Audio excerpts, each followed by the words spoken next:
السلام عليكم ورحمة الله وبركاته. اخواني الهواة، حياكم الله وبياكم. اخواني الهواة، طرحت موضوع من انتقل الطيور مثلا، وقلت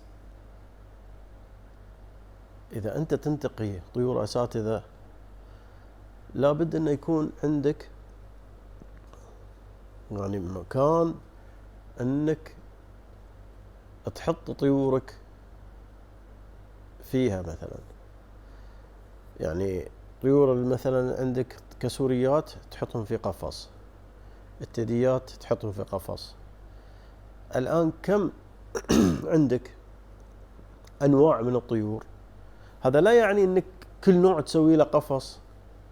يعني كلامي ممكن أنت بعض الهواة فهموه أن أنا أحط لي أقفاص حق كل مجموعة حمام قفص لحاله.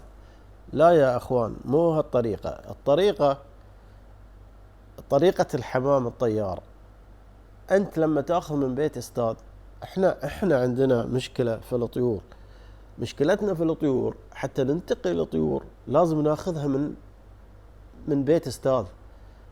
مش حي الله أستاذ ختم على الطيور اسمه، يعني اسمه لها اسم. لطيور مو بس اسم أستاذ، في طيور عند أستاذ لها إنجازات لكن ما لها اسم، هذا ما تأخذ منه. في طيور عند أستاذ هو له اسم وطيوره لها اسم، ثبت اسم عليها. هذا الأستاذ اللي لازم تأخذ منه الحمام. الآن إذا أنت، هذه طبعا تكملة للموضوع نفسه،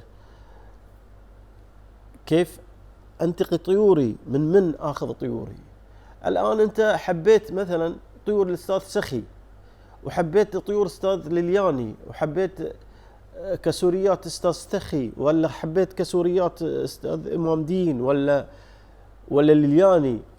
يعني أنت عندك الآن كسوريات وثدييات مثلا مخلوط من كل الكسوريات، دابوالا على كماجار على جولدن. مو كل واحد تحط له قفص، لا يا أخي، حط أرقام في رجل الحمام أو ألوان ترمز على أن هذا الطير. مثلا طيور أستاذ سخي أرمز لها بالأصفر، طيور الأستاذ ليلياني تيدي ليلياني أرمز له بالحلق الأحمر. الآن كيف أتعامل في الأقفاص؟ أتعامل في الأقفاص أحط لي قفص للذكور وأحط لي قفص للأناثي. مهما بلغت عندك الخطوط تقدر ترمز بالربلات. وفي المحاكر الطير اللي تبي تعمل لك راس تعرف أن الرنج الأحمر مع الأصفر كراس. وهلا ما جرى، أنت بتخلي الذكور لحالهم، بتخلي الأناثي لحالهم. ما المسألة ما هي بصعبة. الواحد يقول لي أنا ما أقدر، ما عندي إمكانيات أحط لي أقفاص كل حق. لا يا أخي، بعقلك. أنا لما أقول هالكلام أبي الهاوي يفهم إنه ما يعمل فوضى البريدر. يعني ما يخلي الطيور كلها مجموعة في قفص واحد وحاط له صناديق، ويخلي الحمام كله يختلط، خرب الماكينة. او جاب له حمام تيدي من للياني وكرسه مع هذا وقال انا اطلع تيدي. هذا انت تكرس عشان تطير. اما تبي تقص، اذا الجوز عندك يطير ويطير، هذا لا، هذا طير منه يصبح. يعني بس انت لازم تفهم ان اذا خلطت دم مثلا، دم عندك استاذ ليلياني عندك استاذ سخي، اذا خلطت الدم انت حولت لخط ثالث.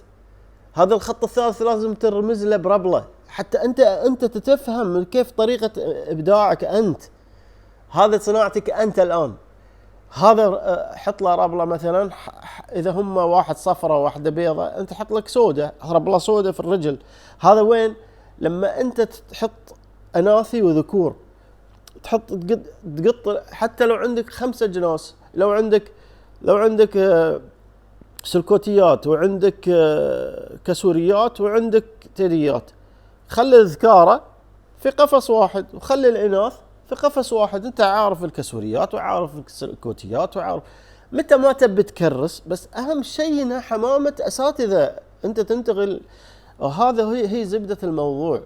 أما الأقفاص وكيف أنا أعمل لي أقفاص وما عندنا الإمكانيات إن إحنا نعمل أقفاص، من قال أعمل أقفاص؟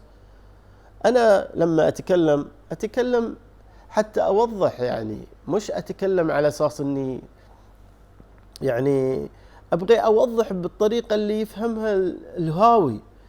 يعني صعب علي أفهم كل الهواة كيف يتعامل، فأتكلم بالوسط. يعني أقول لك قسمهم في أقفاص وهذا، لا، أنت مو بلازم تحط في كل فصيلة في قفص. إذا إمكانياتك مو عندك إمكانيات، حط قفصين، واحد للذكور واحد للإناث.